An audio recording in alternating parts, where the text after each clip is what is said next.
बिना सोचे सब वो होगा जो तुम करके सोच के भी नहीं कर पा रहे हो। पशुओं में, पक्षियों में और आप में अंतर क्या रह गया जिसके लिए शास्त्र जय घोष करते, दुर्लभो मानुषो देहो, बड़ा दुर्लभ मनुष्य देह। तुम ऐसी सोच मत रखो कि तुम्हें कोई साथ देगा। अमृत पद का वही अधिकारी है जो सुख दुख को समान भाव से सहकर निरंतर भगवत चिंतन परायण। ये जन्म है मनुष्य का। अपने आप अंदर ही भस्म हो जाएंगे, क्योंकि आपके हृदय में परम लक्ष्य भगवत प्राप्ति का और नाम जब सत्संग चल रहा है, शांत हो जाएंगे। बहुत सहनशील बनना है, बहुत धैर्यवान बनना है। ये मन इंद्रियां आपको विचलित करेंगे, जलाएंगे। एक अंतर की बात कह रहे हैं, कामादि दोषों को शमन करने की अनुभूत बात। अगर कोई बाहरी वृत्ति, वस्तु, व्यक्ति, स्थान का संयोग बनाया, वो संस्कार दृढ़ हो जाएंगे और आपको भोगों में सुख है ऐसा निश्चय हो जाएगा। भारी पतन होना शुरू हो गया। इसमें प्रारंभ से लेके अंत तक जलन बढ़ती चली जाएगी। माया में भोग वासना। और ये परमार्थ मार्ग, इसमें थोड़ी दूर तक बहुत जलन है, पक्का। ये हमारे दोस्त है, परमार्थ में सहयोग करेंगे। इतना चिंतन होना ही विक्षेप हो गया।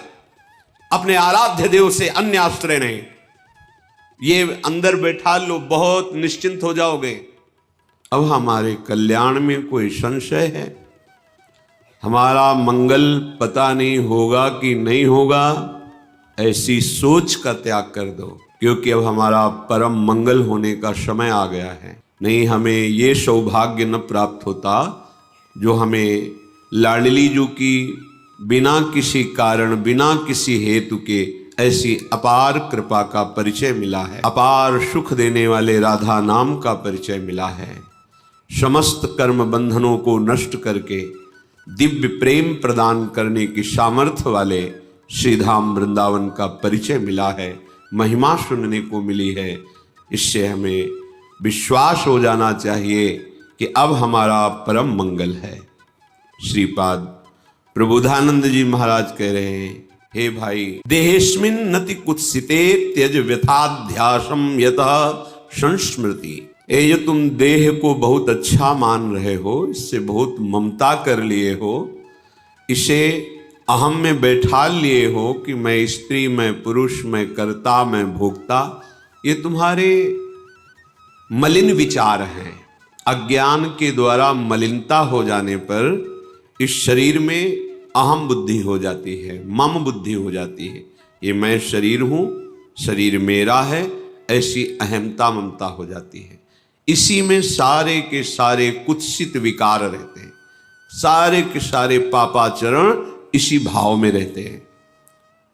देहेस्मिन् नति कुत्सिते त्यज। अब तुम्हें उपदेश कर रहे हैं श्रीपाद कि इस भाव को त्यागना होगा। देखो, कल किसी ने प्रश्न किया, ये ब्रह्मांड का सृजन, लय, ये सब, तुम हो कहाँ, तुम्हारी स्थिति कहाँ है? सुन सुना के, पढ़ पढ़ा के प्रश्न कर लेना या उत्तर दे लेना, ये अलग बातें हैं। अनुभूति करना, ये सबसे अलग बात है। इतना हम देह भाव में मगन हो गए हैं, तन्मय हो गए हैं कि ऐसा हमें भान ही नहीं होता कि मैं शरीर नहीं हूं। 3.5 हाथ के शरीर में अपने हाथ से ना आप रह रहे हैं, फिर भी आपको अपना परिचय नहीं है। बहुत ज्ञानी बनते हो, बहुत प्रश्नकर्ता बनते हो, ऐसा लगता है कि तुम्हें सब शास्त्रों का ज्ञान हो गया है। पर हम और कुछ ज्यादा जानने की बात नहीं कहते। तुम अपने को जान लो, फिर सबको जान जाओगे। जानो अपने को। अपने को तो तुम देह माने हुए हो, अपने को तो तुम बुद्धि माने हुए हो। मैं बुद्धिमान, मैं ज्ञानवान, फिर तुम हो क्या? जब तुम अपना निर्णय नहीं कर पा रहे तो ब्रह्मांड का निर्णय क्या कर पाओगे? ये जब तक देह भाव है तब तक केवल सद असद क्रियाएं होती रहती हैं। ध्यान देना हमारी बात पर। उसे ब्रह्मानुभूति या भगवदानंद की छाया भी अनुभव में नहीं आएगी। यह अध्यात्म है, ये बुद्धि की धरा से नहीं, ये बुद्धि के लय होने पर होती है। और जितना ऐसा बुद्धि की ही ये चालबाजी है, जब तक हमारी बुद्धि तत्व में लय नहीं हो जाती, ब्रह्म में नहीं हो जाती, भगवत में नहीं हो जाती, तब तक विशुद्ध ज्ञान, परम शांति, परम सुख, परमानंद ये सब केवल बातों में रहता है, अनुभूति में नहीं आता। इसलिए आदेश करते हैं, यदि तुम्हें सत्संग मिला है तो कम से कम थोड़ा तो विचार करना शुरू करो कि ये शरीर मैं नहीं हूं, ये हमें शरीर सेवा के लिए मिला हुआ है। बिल्कुल परम सत्य बात है। ऐसी कमाई करो अच्छे कर्मों की और उनको प्रभु में समर्पित कर दो। ऐसा संकल्प करो जगत मंगल के लिए, भगवत सेवा के लिए, और उसको प्रभु को समर्पित कर दो। ऐसा स्वभाव बना लो कि सबका हित, सबका मंगल और भजन। जीवन मुक्त हो जाओगे। जो परमहंसों को परमानंद की अनुभूति होती है वो आपके हृदय में स्फुरित हो जाएगी। इतना आनंद कि फिर और कोई चाह नहीं रहेगी। जैसे कोई तुम्हें जबरदस्ती विष खवावे तो तुम्हें कैसा लगेगा, उसके प्रति तुम्हारी कैसी भावना बनेगी। ऐसे ही जिससे भगवदानंद की अनुभूति का अंदर भाव आने लगता है कि मुझे भगवत प्राप्ति करनी, भगवदानंद में डूबना है, तो उसे विषय भोग देने वाला अंदर से वैसे ही लगता है जैसे कोई तुम्हें विष खवावे तो कैसा लगेगा। आप खाएंगे नहीं और बहुत ही उससे दूरी बनाने की इच्छा हो जाएगी। ऐसे ही इस मार्ग के पथिक के हृदय में ऐसी भावना होती। त्याजी, वास्तविक हृदय से कहता हूं, जिसे तुम सुख समझ रहे हो, जिसे अपने लोग सुख समझ रहे हैं भोगों को, ये केवल फसाव है, माया का एक भुलावा है, उसमें सुख नहीं है। सुख देखना है तो एक बार इस जन्म में निश्चय करो। इसी भुलावे सुख में आपने अनंत जन्म व्यतीत किए पर अभी तक आपके हाथ कुछ नहीं लगा। एक बार बात मान लो और ये जन्म प्रभु को दे दो। अगर इस लोक और परलोक की कोई भी कामना तुम्हारी बकाया रह जाए तो हमें बताना, डूब जाओगे, परमानंद में डूब जाओगे। तुम्हें सोचना नहीं पड़ेगा, सोच खत्म हो जाएगी। बिना सोचे सब वो होगा जो तुम करके सोच के भी नहीं कर पा रहे हो। प्रसन्नात्मा न सोचती न कांक्षती, कैसी अद्भुत स्थिति।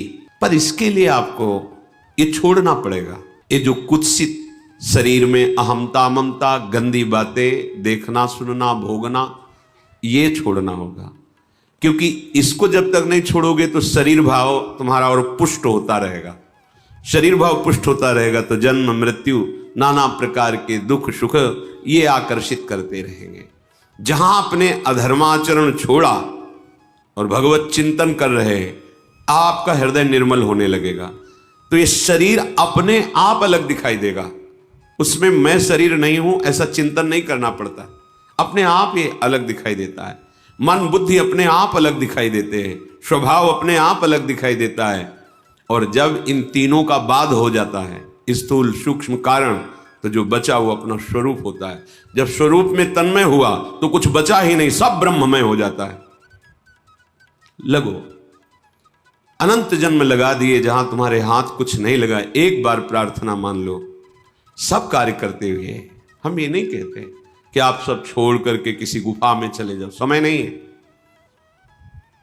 जहां हो वहीं रहते हुए इतना समझ लो कि ये देह तुम्हारी तत्रापि क्षणभंगुर रहा है, दुर्लभ, पर कभी भी नष्ट हो सकती है। किसी भी उपाय से तुम इसे बचा नहीं सकते देह को, इसका नाश अवश्यंभावी है। तो इस देह के छूटते छूटते तुम ऐसी कमाई कर लो कि तुम्हें आगे दुख न देखना पड़े। जो अज्ञानी जन हैं, जिनको सत्संग प्राप्त नहीं है भगवत कृपा से, वो जब भागवतिक बातें सुनते हैं तो उनको विश्वास नहीं होता। क्यों? क्योंकि इतना असत आचरणों में वो लीन है कि ये बात भी उनको समझ में नहीं आती, बर्दाश्त नहीं होता कि इसको छोड़ करके भी कोई सुख है। और जबकि जिसे सुख कहते हैं वो इसके छोड़ने में ही है।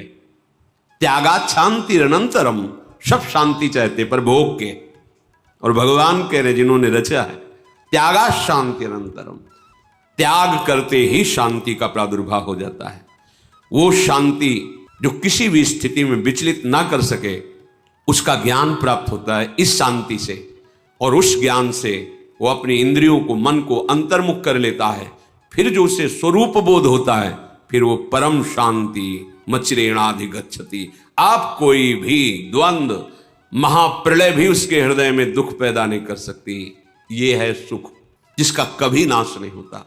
इसी की प्राप्ति केवल इस मनुष्य शरीर से है और किसी शरीर से नहीं।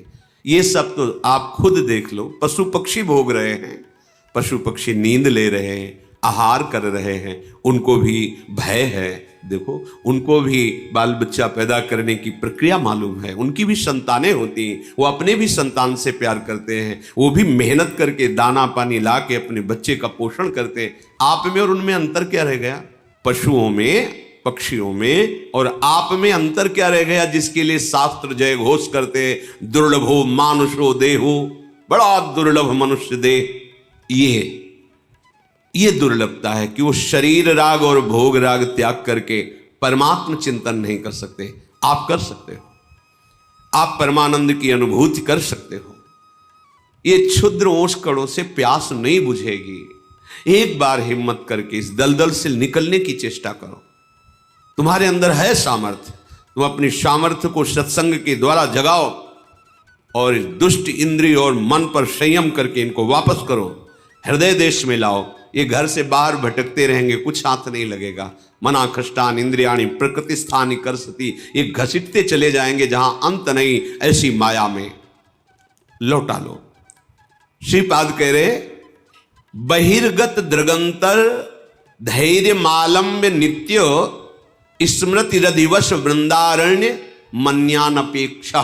तुम किसी की अपेक्षा मत रखो कि तुम्हें कोई साथ देगा, सहयोग देगा या सुख देगा।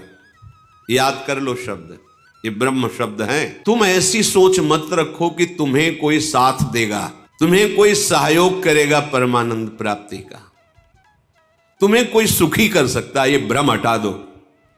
ये जो तुम्हारा आंतरिक मन बुद्धि कि हम तो गंदे आचरण करें, अधर्म से धन कमाएं, मनमानी भोग भोगे और विश्व में कहीं कोई ऐसा जादूगर तांत्रिक मंत्रवेत्ता कोई ऐसा मिले जो छूछा कर दे, मंत्र जंत्र बांध दे, हमें कोई विघ्न न सतावे, हम भोग भोग लें, तो ऐसा ब्रह्मा ने पैदा ही नहीं किया। अभी आगे करेगा तो पता चल जाएगा, अभी तक ऐसा नहीं हुआ। निज कृत कर्म भोग सुनो भ्राता। यदि किसी के पास जाने से, किसी प्रक्रिया से आपका आगंतुक विपत्ति नष्ट हो रही है, तो वो विधान पहले लिखा हुआ है। आपका सुकृत आ गया और सुख चलने लगा, आपको लगा कि किसी जंत्र या मंत्र या तंत्र से ये काम बन गया, बिल्कुल भ्रम में मत रहना। आपका कर्म ही आपको सुख और दुख प्रदान करता है। कौन काहू के सुख दुख कर दाता, निजकृत कर्म भोग सुन भ्राता।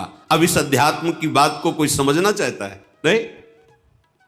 कोई ऐसा हवन कर दो, कोई ऐसा मंत्र, कोई ऐसा जंत्र, कोई ऐसा तंत्र, तुम तपस्या करके कोई ऐसा जंत्र बांध दो, कोई ऐसा मंत्र प्रयोग कर दो जिससे मैं सुखी हो जाऊं। फिर कह रहा हूं, ऐसा ब्रह्मा सृष्टि में रचा ही नहीं है। यहां जो रचना है वो भगवान के द्वारा। वो कह रहे, अवश्यमेव भोक्तव्यम कृतम कर्म शुभाशुभम। तुम्हें भोगना पड़ेगा अपने शुभ अशुभ कर्म। सामने खड़े हैं जो कर तुम अकर तुम अन्यथा कर तुम सर्व समर्था ईश्वर, वो सामने खड़े हैं और अर्जुन से कह रहे हैं, अपनी स्थिति ऐसी बनाओ कि कोई दुख तुम्हें व्याकुल न कर पावे, कोई सुख तुम्हें आए हर्षित न कर पावे। सुख दुख में तुम्हारी समान स्थिति हो, कोई विकार तुम्हारे हृदय को व्यथित करे और उसे तुम सह जाओ, तो तुम परम पद के अधिकारी हो जाओ। सामने परम पद विराजमान है, इनको सहो। जंत्र नहीं बांधा, कोई वहां धागा नहीं बांधा। क्या कह रहे हैं? तास्तित क्षस्व भारत सहो, ये आगमा पाइनो अनित्यास, ये नाशवान है, इनको सह जाओ। यम ही न व्यथ्यंते ते पुरुषम पुरुषर्षभ शम दुखा सुखाधीरम स्वमृतत्वाय कल्पते।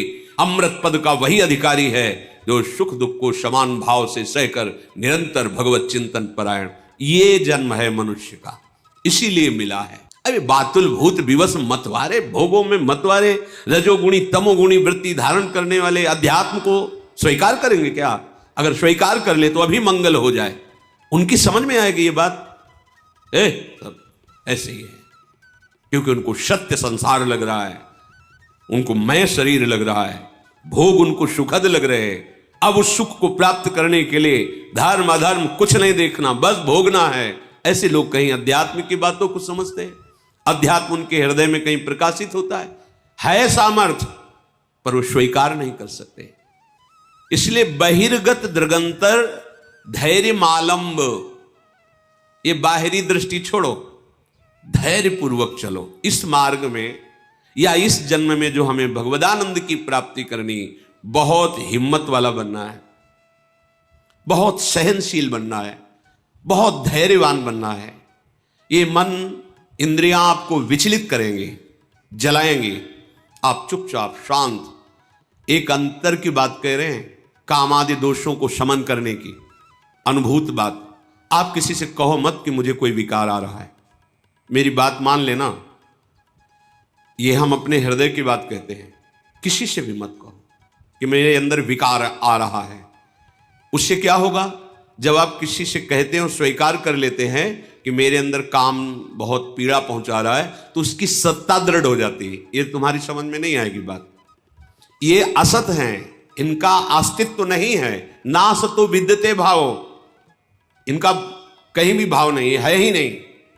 ये तुम्हारी स्वीकृति से, तुम्हारे चिंतन से हैं। अगर आपने कह दिया तो इनकी सत्ता दृढ़ हो जाती है, फिर ये और परेशान करते हैं।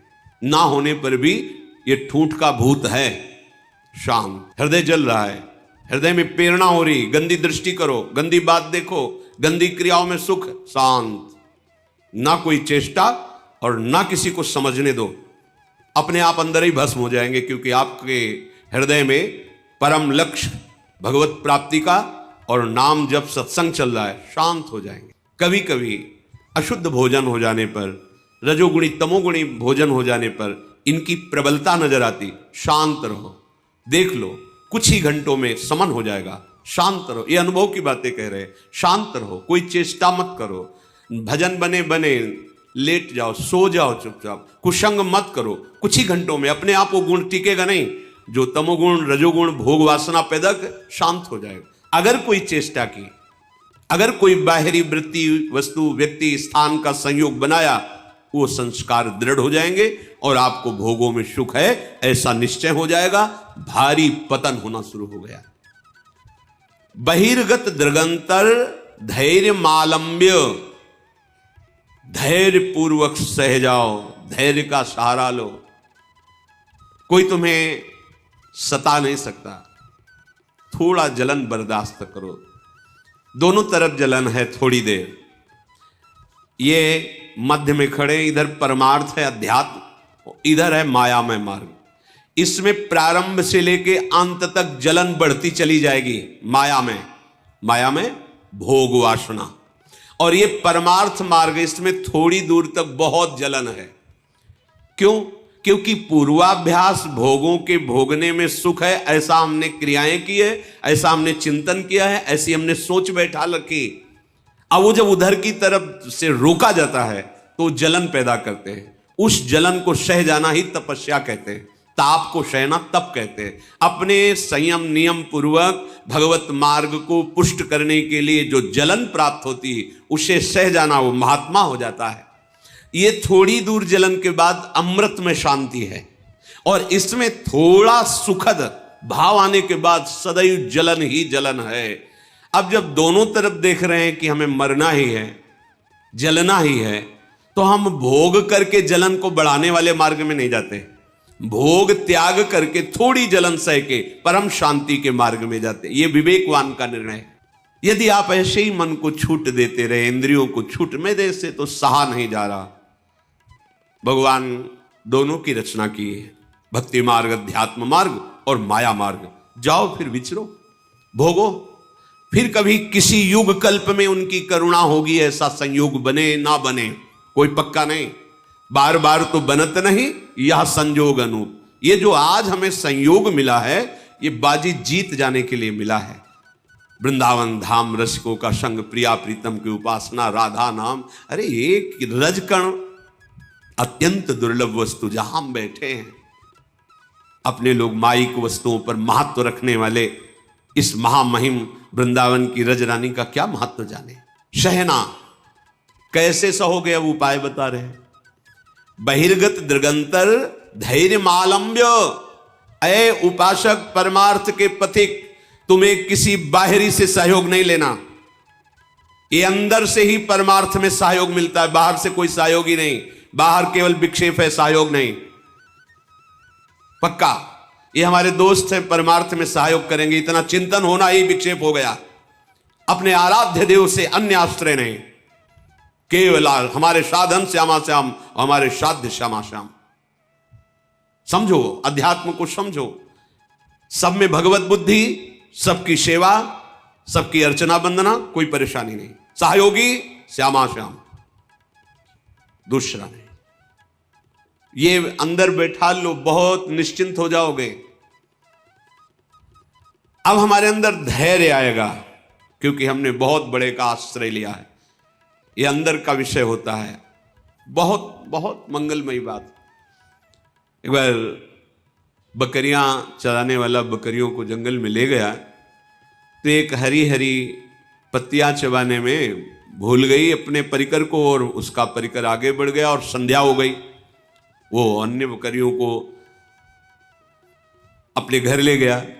एक बकरी जो जंगल में रह गई, अब वो घबरा गई। जब उससे चेतना बाहर आई कि अरे मैं तो सबसे बिछुड़ गई, तो पास में नदी थी, सोचा चलो यहां जल पी लेते हैं, फिर जो होगा जैसा होगा। जल पीने गई तो उसने देखा एक बहुत मजबूत पंजा ऐसे दिखाई दे रहा है। तो सोचा किसी बलवान का पंजा है। जल पी ही रही थी कि भेड़िया आ गया। भेड़िए ने आवाज दी, बकरी ने अपनी हिम्मत दिखाई और उस पंजे के पास खड़ी हो गई और कहा, देखते हो ये पंजे का हमने सहारा लिया है। उसने देखा पंजा तो बबर शेर का, भागा। ये आसपास कहीं होगा वो, और वो इससे मित्रता की, भागा। अब तो उसको और प्रमाण मिल गया, जो भी आए उसको बस वो पंजा दिखा दे दो। बकरी के शरीर की गंध से जो मांसाहारी पशु वो आए। आखिरी में जो सिंह स्वयं जल पीने आया, रहे हमारी तरफ देखना मत, ये पंजा देख रहे हो, मैं संध्या से अभी तक इसी के सहारे बैठी हूं, किसी ने मेरी तरफ आंख भी नहीं उठाई। उनका तुम चिंता भी मत करो, अब कोई आंख भी नहीं उठाएगा, क्योंकि पंजा मेरा है। जब तुमने मेरा आश्रय ले लिया तो इस जंगल में कोई, तुम समझ रहे हो इसका उदाहरण। अगर आप प्रणत कामदम प्रभु के चरणों का आश्रय लिए हैं, तो कोई भी आपका बाल बांका नहीं कर सकता। सबसे महाबली प्रभु श्री हरि के चरणारविंद हैं।